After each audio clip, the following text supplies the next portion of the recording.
Before we jump into the research and case studies, let's take a moment to look at the current situation.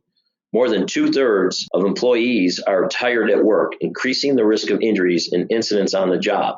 This according to the National Safety Council. Sleep disorders and chronic fatigue are hidden costs that affect employers across the U.S.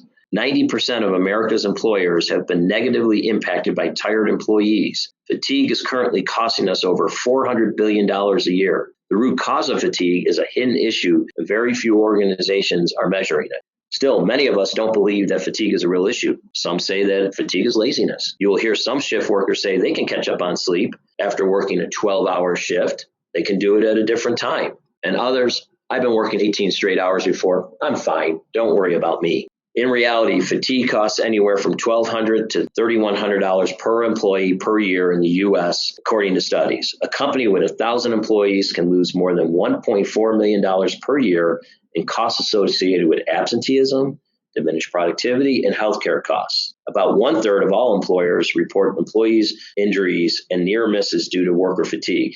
Have said they have had employees fall asleep on the job. Let's look at some recent data from Sleep Matters Initiative Fatigue Cost Calculator. A New York construction company with 200 workers could lose $315,000 a year, including $61,000 from just absenteeism alone. The trucking industry found that a driver with chronic fatigue-related disease can accumulate an average of $6,000 a year in medical costs alone. An average Fortune 500 company could save nearly $40 million a year if half of its workforce engaged in sleep health programs. These numbers are staggering, and when you look at the costs associated with the resulting injuries, presenteeism, and lost productivity, this cost could easily be nearing $1 trillion per year. Fatigue is a workplace hazard as it affects the ability to think clearly and respond appropriately, and as such has been linked to workplace injuries. 13% of all workplace injuries can be attributed to fatigue in some manner. Let's look at the physical aspect of this. Factors like heavy physical work, frequent lifting and repetitive movements, fixed or constrained body positions.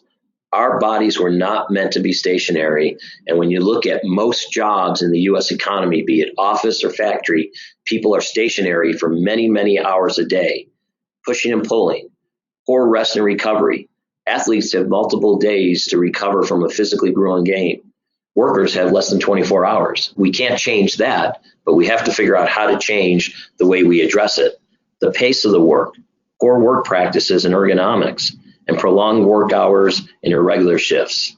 All of these can lead to physical and mental fatigue and occupational injuries. For example, airport baggage handlers lift an average of 5 to 10 bags every minute. Nursing assistants lift patients and residents every day and experience back-related musculoskeletal disorders of one of the highest rate in the industry. 69% of warehouse workers suffer from repetitive strain, and 70% of construction workers feel tired all the time. And we can go into any industry and find statistics like this. All this physical work sooner or later will have an impact on injury rates. OSHA states that workers are 37% more likely to sustain an injury when working 12-hour days. A 12-hour day with minimal recovery time will lead to worker fatigue and ultimately an injury. On top of it, our workforce is aging at a rapid pace, and the cost of musculoskeletal disorders has spiked in recent years, now putting a big burden on U.S. businesses and the GDP. It is known that in the last 5 years, musculoskeletal injuries as a percent of GDP has nearly doubled. And to make it worse, overexertions, strains, and sprains are affecting every organization and driving up costs. So why now? Why is this all of a sudden becoming a major topic throughout the U.S. in both academia and in organizations? The world around us is just changing. We live in a 24/7 world. We check our emails at night and on the weekends. Psychosocial stresses, alcohol consumption, lack of physical activity, excessive electronic media use, among others. We don't get enough rest. We have poor diets and exercise habits.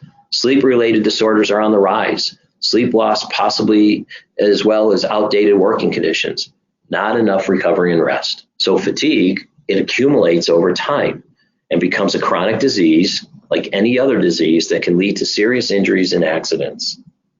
And now I'm going to turn it over to Mike to talk about sleep-related fatigue. Mike? Well, thank you, Kevin. And what I'm going to do now is I'm going to take things a little bit of a different direction. Kevin was addressing a lot of the physical aspects of fatigue.